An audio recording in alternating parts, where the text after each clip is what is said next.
खालिस्तान का खलनायक फरार हो गया और पंजाब पुलिस हाथ मलते रह गई। अब एजेंसियों को आशंका है कि अमृतपाल सिंह नेपाल में है। नमस्कार, मैं हूं मधुरेंद्र कुमार और आप देख रहे हैं मेरे साथ रणनीति। तो क्या है दरअसल एजेंसियों की रणनीति अब अमृतपाल सिंह को पकड़ने के लिए? किस तरह से भारत सरकार अब नेपाल में दरअसल अपनी दबिश बढ़ा रही है और नेपाल को भी अलर्ट करने के बाद कोशिश इस बात की जा रही है कि अमृतपाल किसी भी तरह से, किसी भी सहायता से नेपाल की जमीन से किसी और देश को पलायन न कर सके। लेकिन जो रणनीति दरअसल पंजाब की जमीन पर सफल नहीं हो पाई, सवाल यह है कि क्या वो नेपाल की जमीन पर सफल हो पाएगी। ये बात मैं इसलिए कर रहा हूं क्योंकि पंजाब पुलिस की बात करें तो सबसे प्रोफेशनल, सबसे बेहतरीन देश की पुलिस में से एक मानी जाती है, जो कि जालंधर में पूरी तरह से 18 मार्च से देखें तो घेरा बनाकर बैठी थी, लेकिन उसकी जाल में अमृतपाल तो नहीं आया। और अब जिस तरह से जो नेपाल स्थित भारत का दूतावास है, उसने नेपाल की सरकार से आग्रह किया है कि इमिग्रेशन डिपार्टमेंट को अलर्ट कर दिया जाए। काठमांडू सहित तमाम जो नेपाल के अलग अलग एयरपोर्ट हैं, उन पर भी अलर्ट जारी कर दिया गया है और इस अलर्ट में साफ तौर पर कहा गया है कि अमृतपाल अलग अलग तरह से वेश बदलकर, पासपोर्ट बदलकर नेपाल की जमीन से फरार हो सकता है। और दरअसल नेपाल में इस वक्त की जो मौजूदा स्थितियां हैं वो अमृतपाल के लिए माकूल भी है, क्योंकि जिस तरह की सरकार इस वक्त नेपाल में बैठी है वो चीन और पाकिस्तान परस्त है। इसलिए भी आशंका गहराती जा रही है कि अगर अमृतपाल ने नेपाल में कदम रख दिए हैं तो उसके लिए दरअसल वो स्वर्ग की तरह होगा, क्योंकि वहां पर भारतीय एजेंसियों के लिए बड़ी सफलता हासिल कर पाना टेढ़ी खीर की तरह है। अमृतपाल पे लिए देखिए तो पाकिस्तान ने तो मानो पलक पावड़ी बिछाकर बैठे हैं।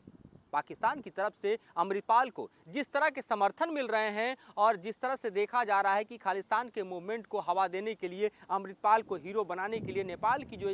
खासतौर पे ज़मीन पर देखें पाकिस्तान जाल बुन सकता है, बिछा सकता है या फिर अपने नेटवर्क का इस्तेमाल कर सकता है, वो भारत के लिए एक बड़ा चैलेंज साबित हो सकता है। क्योंकि चीन के बैकअप से इस वक्त देखें तो पाकिस्तान की स्थिति नेपाल की ज़मीन पर मदरसों की नेटवर्किंग के जरिए भी मजबूत दिखाई दे रही है। तो कई तरह के हाइड आउट्स हैं जिसको एक तरह से हम देखें तो वहां पर अमृतपाल के प्रोटेक्शन के लिए इस्तेमाल किया जा सकता है। खालिस्तान के मुद्दे पर लौट कर आएं तो आपको हम बता सकते हैं कि जिस तरह से खालिस्तान के मुद्दे को हवा देने की कोशिश की जा रही है वो दरअसल भारत विरोध गतिविधि को न सिर्फ भारत में बल्कि अंतर्राष्ट्रीय पटल पर भी एक तरह से हवा देने की कोशिश की जा रही है और इसी के तहत एक के बाद एक मोहरे सामने आ रहे हैं। साफ तौर पर देखा जाए तो जिस तरह से खालिस्तान के समर्थकों ने कनाडा की ज़मीन हो या फिर ऑस्ट्रेलिया की ज़मीन हो या फिर अमेरिका हो या फिर यूके हो,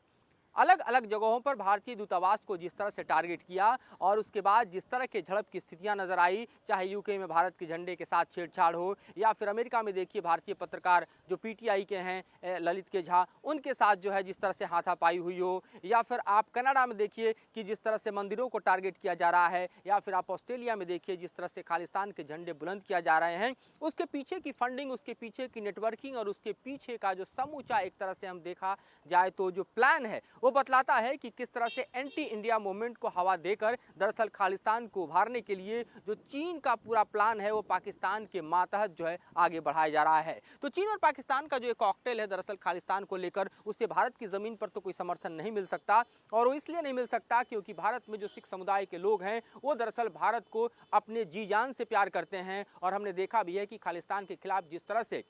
पंजाब के लोगों ने, खास तौर पर सिख समुदाय के लोगों ने जिस तरह से प्रदर्शन किया और जो कुछ भी दुनिया के तमाम देशों में हो रहा है, खास तौर पर कनाडा में, ऑस्ट्रेलिया में, यूके में या अमेरिका में, उसको पूरी तरह से निरस्त किया गया। और यहाँ तक कि जिस तरह से यूके एम्बेसी के सामने प्रोटेस्ट हुआ वो भी बतलाता है कि किस तरह से खालिस्तान का जो पूरा का पूरा एक तरह से एजेंडा थोपने की कोशिश की जा रही है पाकिस्तान के जरिए और चीन के जरिए, उसको पूरी तरह से भारत में नकार दिया गया है। और यही वजह है कि अमृतपाल को भी कोई समर्थन और किसी भी तरह से अगर देखा जाए तो पंजाब में कोई सेंटिमेंटल सपोर्ट नहीं मिल पाया और इसी के कारण मजबूरी में देखा जाए तो अमृतपाल जो है वो नेपाल की तरफ फरार हुआ होगा। ये और बात है कि दरअसल ये पंजाब पुलिस के लिए किसी शर्मनाक स्थिति से कम नहीं, लेकिन अगर ये सच है कि वो नेपाल में कदम रख चुका है तो ये सवाल दरअसल भारत के अन्य एजेंसियों पर भी पैदा करता है, क्योंकि होम मिनिस्ट्री ने जिस तरह से अलर्ट किया है उस अलर्ट के तहत खास तौर पे आप देखिए तो एसएसबी जो है वो उत्तराखंड के बॉर्डर पर, बिहार के बॉर्डर पर, यूपी के बॉर्डर पर पूरी तरह से अलर्ट है कि अगर इस रूट का कहीं से भी इस्तेमाल जो है वो वारिस देव हम कहें कि अमृतपाल करने की कोशिश करता है तो उसको वहीं पर जकड़ लिया जाए, वहीं पर पकड़ लिया जाए। अब एक फोटो भी उसका सामने आया है। दरअसल उस तस्वीर की तरफ मैं नज़र दौड़ाऊं तो वो हम देखें तो पूरी तरह से अल्कोहलिक स्टेट में अपने दोस्त के साथ दिखाई दे रहा है, बियर पीता हुआ और एंजॉय करता हुआ लगता है, जैसे उसके माथे पर कोई सिकन ही नहीं। उस अमृतपाल के माथे पर कोई सिकन नहीं दिखाई दे रही, जो 18 मार्च से फरार है और एक तरह से चूहे बिल्ली का खेल जो है वो पंजाब पुलिस के साथ खेलता हुआ दिखाई दे रहा है। लेकिन इस वक्त ये भी देख सकते हैं कि जिस तरह से मैरून पगड़ी और काला चश्मा और गले में मास्क लगाकर वो आराम से बैठा है, उससे प्रतीत होता है कि जैसे उसके पीछे जो है पुलिस हाथ धोकर पड़ी है, लेकिन उसका बाल बाका नहीं बिगाड़ सकती। तो ये जो मौजूदा स्थितियां दिखाई दे रही हैं उससे साफ पता चलता है कि दरअसल अमृतपाल के ऊपर किसी भी तरह का प्रेशर नहीं है, और ये तभी हो सकता है जब वो पुलिस के शिकंजे से बाहर निकलकर अपने को सेफ हेवन में ले गया हो। अब सवाल ये उठने लगा है कि नेपाल से दरअसल आगे उसकी रणनीति क्या हो सकती है। उसके लेकर भी जो एजेंसीज के रिपोर्ट्स हमारे पास हैं उसके तहत मैं बतला सकता हूं कि दरअसल वो क्या कर सकता है। तो जो नेपाल में पाकिस्तान का दूतावास है उसके जरिए अमृतपाल के आगे का रास्ता जो है वो बनाया जा सकता है, यानी उसको कोई नकली पासपोर्ट दे दिया जाए और फिर नेपाल से उसको फरार कर दिया जाए। और इसकी आशंका इसलिए प्रबल हो गई है, चाहे काठमांडू स्थित त्रिभुवन का हवाई अड्डा हो या फिर आप देखिए कि भैरवा का गौतम बुद्ध जो है वो अंतर्राष्ट्रीय एयरपोर्ट हो, इन जगहों पर खासतौर पर दबिश बढ़ाई गई है, तफ्तीश बढ़ाई गई है कि यहाँ से वेश बदलकर या पासपोर्ट बदलकर किसी भी तरह से अमृतपाल जो है वो फरार होने की कोशिश ना करे। खासतौर पर जो अलर्ट है उसके मुताबिक मैं बताऊं कि दुबई, कतर, सिंगापुर और बैंकॉक का रूट पकड़ सकता है, जहां से उसको ऑस्ट्रेलिया या फिर कनाडा जाना आसान हो सकता है। और इसलिए देखा जा रहा है कि दरअसल जो अलर्ट इस वक्त जारी किया गया है नेपाल में, उसमें इन तमाम स्थितियों को जो है वो सामने रखा गया है, ताकि जो नेपाल की एजेंसियां इस वक्त अलर्ट में हम देखें कि काम कर रही हैं और उन्हें अगर सफलता मिलती है तो उनके पास एक क्लू होना चाहिए कि आगे वो क्या कर सकता है।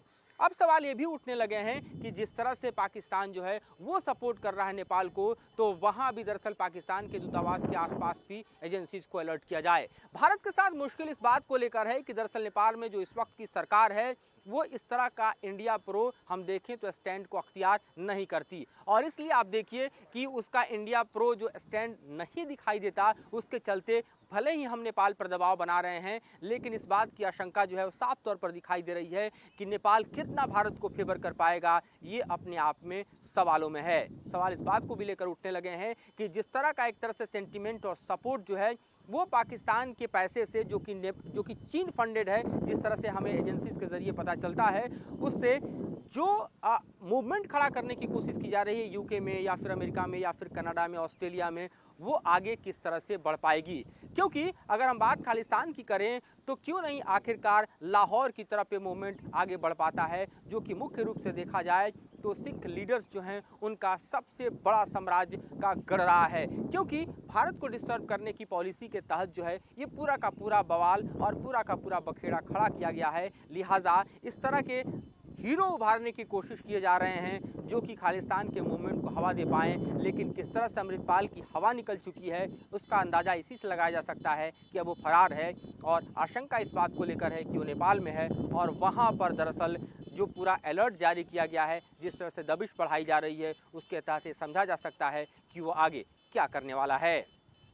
तो अमृतपाल के केस में फिलहाल अपडेट यहीं तक। आगे आने वाले रिपोर्ट को भी हम आपके बीच लेकर आएंगे और बतलाएंगे कि किस तरह से खालिस्तान का जो पूरा एजेंडा है उसके पीछे का सच क्या है और अमृतपाल का अगला कदम क्या होने वाला है, और किस तरह से भारतीय एजेंसियों को दरअसल अमृतपाल के केस में सफलता मिल सकती है।